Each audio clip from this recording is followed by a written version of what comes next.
Kinsaman kaha ang kasumbungan ko, nakasaligan o kanako makapasaylo. Ang kabog aton nga gihambing ko, og nangitag kapahulayan hining kalako. Ug nakita ko ang krus ug ang iyang pag-antos, gibuhat niya ang tanan aron ako matubos. Unsay ibalos ko sa imong pag-antos,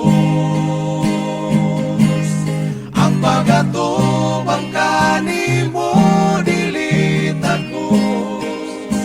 Ako unta ang angayan sa krus, dili matukan ang imong pag-igugma, ang kamatayon mo sa krus.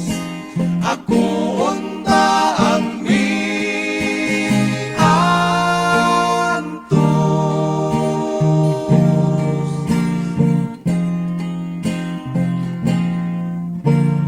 way makalabaw sa gugma ni Jesus.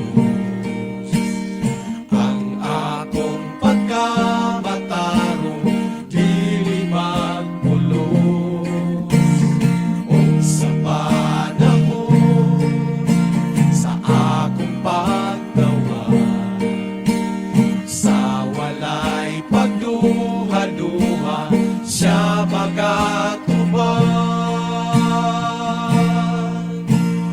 Ug pasudlon ko siya sa akong kasing-kasing, ug magahan